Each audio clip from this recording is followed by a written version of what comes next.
बिस्मिल्लाहिर्रहमानिर्रहीम। My dear Gardner's, अस्सलाम वालेकुम। मेरी दुआ है कि आप सब सेहत और ईमान की बेहतरीन हालत में हूँ। आज मैं आपके साथ मोस्ट डिमांडिंग वीडियो शेयर करने वाला हूँ। स्ट्रॉबेरी का आजकल सीज़न है और ये बहुत ज़बरदस्त फ्रूट होता है, जो अपनी कैलोरिक वैल्यू के लिहाज से, जायके के लिहाज से और अपनी ग्रोथ के लिहाज से, कलर के लिहाज से बहुत फेवरेट है।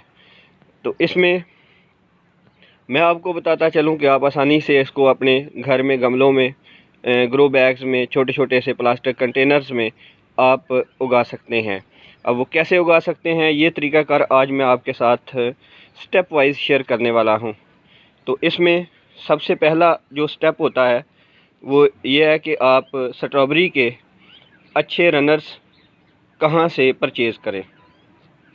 स्ट्रॉबेरी के जो रूट्स हैं, रनर्स हैं, इसकी जो पनीरी है वो कहाँ से ख़रीदें।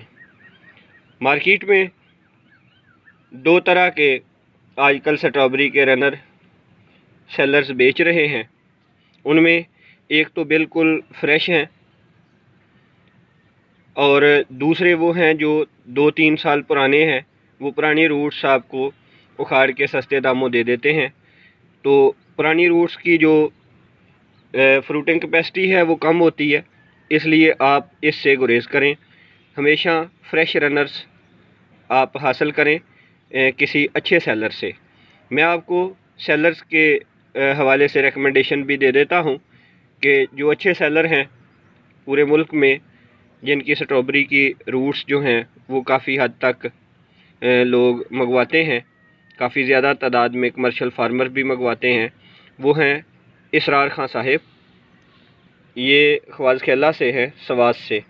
स्ट्रॉबेरी के जो सीड हैं, जो पनीरी है, ये सवात, धीर इन इलाकों में तैयार होती है, ठंडे इलाकों में, और उसके बाद ये गर्म इलाकों में सप्लाई कर दी जाती है, जहाँ में मैदानी इलाकों में हम लोग लगाते हैं। तो फिर इसकी फ्रूटिंग होती है, इसकी फ्लावरिंग होती है। जैसे ही ये गर्म सीज़न शुरू होना है, मौसम बहार शुरू होना है, तो इसकी फ्रूटिंग भी स्टार्ट हो जाएगी। मुझे भी ये जो हेल्दी रूट्स हैं, हेल्दी प्लांट्स हैं, पनीरी है, इसको इसरार खां साहिब ने ख्वाज़ खेला से भेजा है। इनका कॉन्टेक्ट नंबर आप भी नोट कर लें, 0348 1096 795।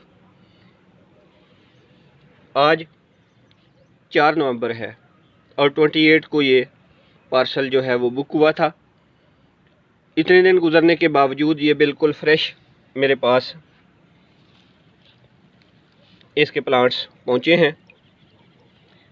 इसलिए आप हमेशा एक अच्छे सेलर से ही इसको परचेज़ करें। 1-2 रुपये की कीमत का आप जो डिफरेंस है उसको मद्देनज़र ना रखें, सिर्फ हेल्दी प्लांट्स जो हैं उनको मद्देनज़र रखें। ये तादाद में भी पूरे बेचते हैं और अच्छे बेचते हैं। तो ये तो पहला स्टेप इसका हुआ। दूसरा स्टेप ये है कि जब आपको ये पार्सल मिलता है स्ट्रॉबेरी की रूट्स, इसके रनर्स, आप कहीं से इसके पौधे मंगाते हैं, तो अब उनको जो है लगाने से पहले तक ज़िंदा कैसे रखा जाए। क्योंकि अक्सर ऐसा होता है कि ये ड्राई इसकी रूट्स हुई होती हैं, प्लांट्स अक्सर जो हैं वो मरे भी होते हैं, कुछ पुराने भी बेच देते हैं। तो जितने पौधे ज़िंदा हैं, आप उनको लगाने से पहले तक ज़िंदा रखने के लिए क्या करें कि उनको जो है वो प्री कल्टीवेशन ट्रीटमेंट जो है वो कर लें।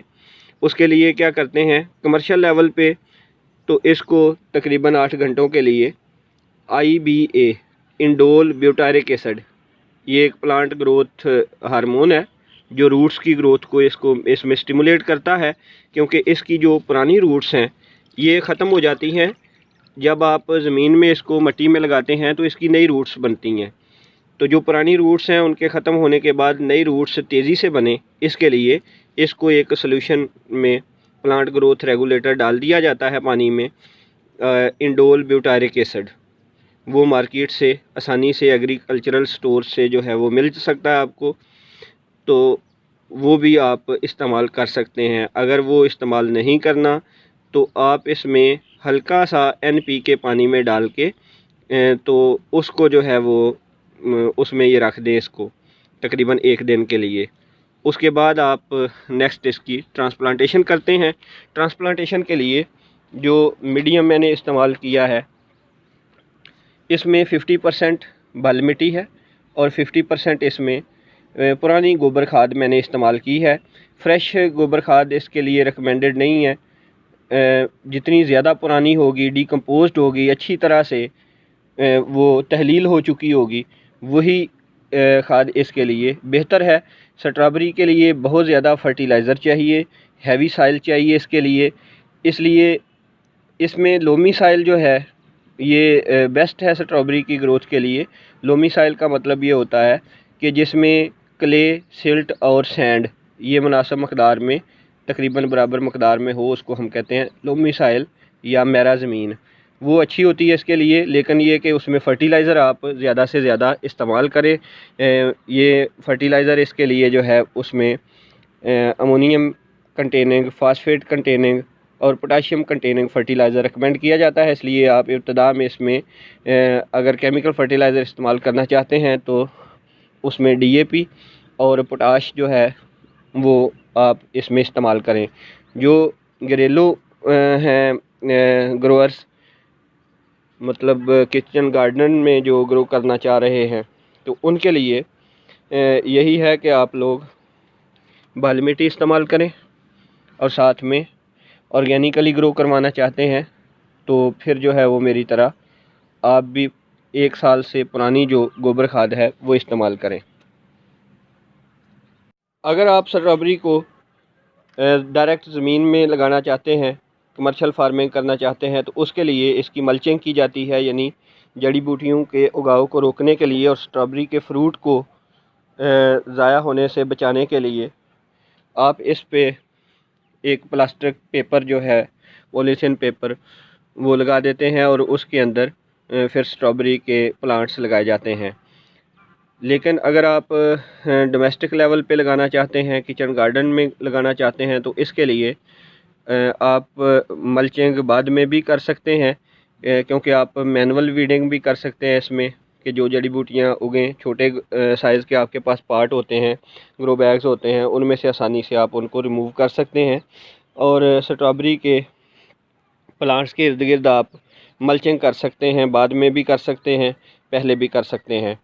तो इसके रनर्स को लगाने से पहले आपकी जो मट्टी है, जो ग्रोथ मीडियम है, इसको गीला होना चाहिए। इस तरह से मॉइस्चर इसमें मौजूद होनी चाहिए। उसके बाद दोबारा आपने पानी दे देना है। जो कमर्शियल ग्रोअर्स हैं वो तो पहले अच्छी तरह से इसकी आबपाशी करते हैं, अच्छी तरह से इरीगेशन करते हैं और उसके बाद उसको लगाते हैं, ताकि ड्राई साइल जो है वो इसकी रूट्स के साथ कांटेक्ट में ना आए। अच्छी तरह से गीली जो साइल है उसमें इसको लगाया जाता है। तो हम लोग जो होम गार्डनिंग करते हैं, किचन गार्डनिंग करते हैं, हम इसको साथ साथ लगाने के बाद भी पानी दे सकते हैं। स्ट्रॉबेरी की रूट्स जो आपने पानी में रखी हुई हैं, इसको कोकोपीट में भी मॉइस्ट करके मीडियम इसकी रूट्स को रखा जा सकता है। मैंने डायरेक्ट पानी में इसको रख दिया, इंडोल ब्यूटारिक एसिड इसमें थोड़ा सा डाला, ताकि इसकी जो हार्मोन्स हैं वो जज़ब होने से इसकी रूट्स जब ज़मीन में जाएंगे, प्लांट्स तो आसानी से ग्रो कर जाएं। इसके लिए ये इस्तेमाल किया।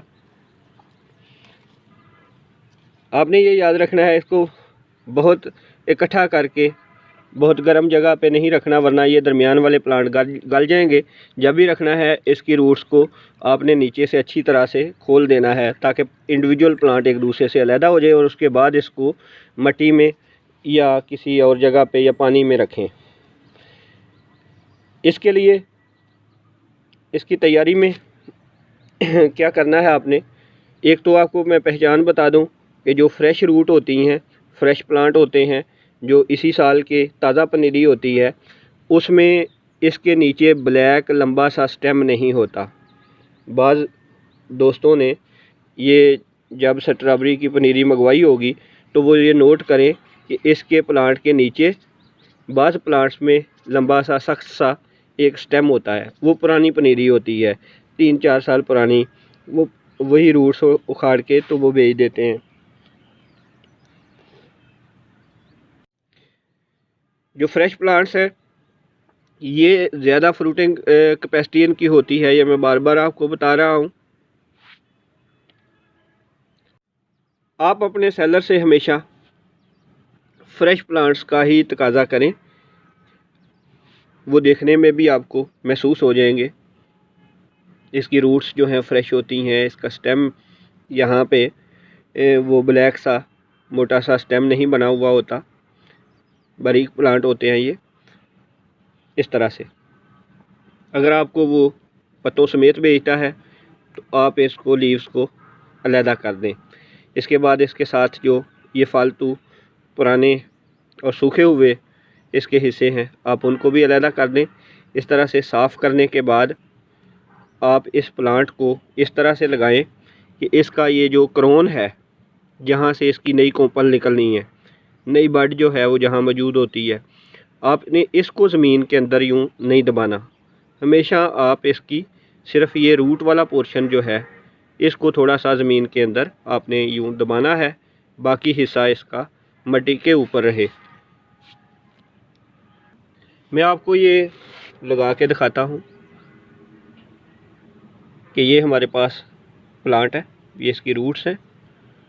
तो इसकी रूट्स की डेप्थ के मुताबिक, इसकी लेंथ के मुताबिक हमने छोटा सा गड्ढा खोदना है। वैसे इसकी नई रूट निकल आएंगी, लेकिन प्लांट की अच्छी फिक्सेशन के लिए इनके बराबर ही तकरीबन डेप्थ के मुताबिक आपने गड्ढा खोदना है और यूँ इसको ऐसे रखना है कि इसका क्राउन जो है वो मिट्टी से ऊपर रहे। उसके बाद आपने इसके चारों तरफ मिट्टी को हमवार कर देना है इस तरह से। तो ये प्लांट आपका फिक्स हो गया और इसका क्राउन जो है वो ज़मीन से ऊपर रखना है, वरना वो अगर आप उसके ऊपर भी मिट्टी में उसको भी दबा देंगे तो वो गल जाएगा आपका पौधा और सही तरह से ग्रोथ नहीं देगा। रनर्स की और पुराने पौधों की पहचान ये है कि जो रनर है, जैसे ये एक प्लांट है तो इसके साथ ये एक लंबी सी ब्रांच है। जब स्ट्रॉबेरी के पौधे फ्रूटिंग कर देते हैं तो उसके बाद वो अपने नए रनर्स पैदा करते हैं, नए पौधे पैदा करते हैं और उसके लिए उनकी एक हॉरिजॉन्टल ब्रांच लंबी सी ये डेवलप होती है। इसके आगे एक पौधा बनता है, फिर इससे आगे फिर इसी तरह की एक तार बनती है, उसमें से रूट्स निकलती हैं, एक और पौधा बन जाता है, फिर उसके आगे एक और पौधा बन जाता है। इस तरह से नए बनने वाले जो फ्रेश प्लांट्स हैं इनको हम रनर्स कहते हैं। तो ये रनर्स जो हैं इनमें फ्रूटिंग पोटेंशियल ज़्यादा होता है, इसलिए अपने सेलर से हमेशा इनका ही असरार करें कि वो आपको रनर भेजे बजाय इसके कि आपको बहुत पुराने पौधे भेज दे। इस तरह 1 बाय 1 करके इनको लगा देते हैं। इन रनर्स को आप यहाँ से यूँ रिमूव भी कर सकते हैं लगाते वक्त, ना भी रिमूव करें तो तब भी कोई बात नहीं है। अपने पौधे के अपने प्लांटर के साइज़ के मुताबिक आप इसमें आप पौधे लगाते जाएं।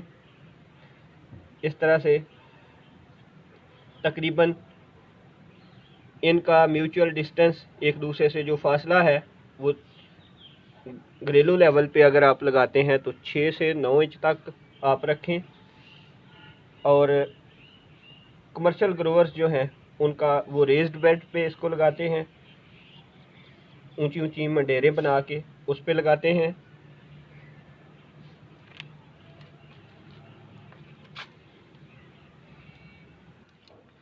ये मैंने अपने ग्रो बैग में इनको मुनासिब फासलों पे लगा दिया है।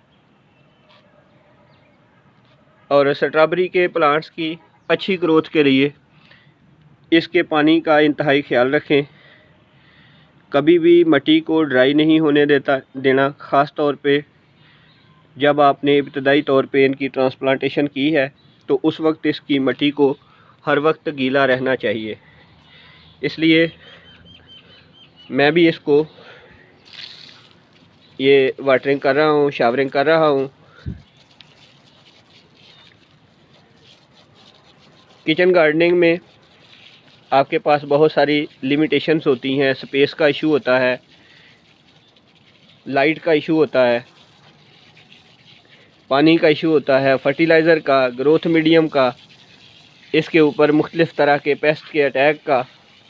तो इस हवाले से इसकी काफ़ी अच्छी केयर आपने करनी है ताकि आपके प्लांट्स भरपूर फ्रूटिंग दे सकें। अभी ये प्लांट्स जब ये थोड़े से बड़े हो जाएंगे, फ्लावरिंग इनकी स्टार्ट होने वाली होगी, तो तब मैं इसके ऊपर इसकी मल्चिंग करूँगा। उससे पहले मैं इसकी मल्चिंग नहीं करता। प्लांट लगाने से पहले कमर्शियल ग्रोअर्स जो हैं वो मल्चिंग करते हैं, क्योंकि उनके पास बड़ा फील्ड होता है, तो उस वजह से वो पहले करते हैं। मैं इसकी ज़रूरत के मुताबिक ही मल्चिंग करूँगा। अगर ज़रूरत ना पड़ी तो मैं मल्चिंग नहीं करूँगा। अच्छी तरह से इसको वाटरिंग करनी है पहली बार, ताकि इसकी रूट्स जो हैं वो आपके ग्रोथ मीडियम के साथ स्टेबल हो सकें, और ग्रोथ मीडियम नई ग्रो करने वाली रूट्स के लिए बहुत सारे न्यूट्रिएंट्स को प्रोवाइड कर सके। इसलिए इसकी पहली बार अच्छी तरह से आपने वाटरिंग करनी है। अब मैं इनको दूसरे ग्रो बैग में भी लगा देता हूँ। जितनी मेरे पास अवेलेबल रूट्स हैं उनके लिए मेरे पास काफ़ी सारे ग्रो बैग्स हैं मेरी रूफ टॉप पे, तो दूसरे ग्रो बैग में भी इनको मैं लगाता हूँ। मैं अपने दोस्त और स्ट्रॉबेरी प्लांट सेलर और दूसरे जो फ्रूट प्लांट्स हैं जैसे आड़ू, खुबानी, आलू बुखारा, सेब, इनके मायानाज सेलर जनाब इसरार ख़ान साहिब का बेहद शुक्रगुज़ार हूँ कि उन्होंने मुझे ये हेल्दी प्लांट्स भेजे, और इनको मैं अब इंशाल्लाह लगा रहा हूँ। इनका रिज़ल्ट्स और इसके साथ साथ इनकी केयर, इनकी ग्रोथ टिप्स, ये वक्तन फ़वक्तन आपके साथ मैं शेयर करता रहूँगा। स्ट्रॉबेरी के पिछले साल के प्लांट्स जो मैंने लगाए थे बाय द सेम सेलर इसरार ख़ान साहिब, उनकी एक डिटेल्ड वीडियो मेरे चैनल पे भी मौजूद है, ग्रुप में भी मौजूद है, और अगर ग्रुप में नहीं मिलती तो मैं इसी पोस्ट के नीचे इसका लिंक शेयर कर देता हूँ। आप उसको भी ज़रूर देखिए, और ये तो आप देख ही रहे हैं। और इसके साथ साथ आपको मैं ये बताता चलूँ कि पंजाब में और पाकिस्तान के ज़्यादातर इलाकों में जहाँ पे भी स्ट्रॉबेरी उगाई जाती है, फ्रूटिंग के लिए कल्टीवेट की जाती है, तो वहाँ नवंबर के मंथ में आमतौर पे या अक्टूबर के लास्ट वीक जो है उसमें इसकी काश्त शुरू हो जाती है। तो अभी ये इसकी ग्रोथ का बेहतरीन टाइम है, इसकी कल्टीवेशन आप कर लें, और इसके लिए अभी से आप किसी अच्छे सेलर से जैसे इसरार ख़ान साहिब हैं, इनसे आप ये मंगवा लें। इसको ग्रो करना नहायत आसान है, ये आपने देख ही लिया होगा।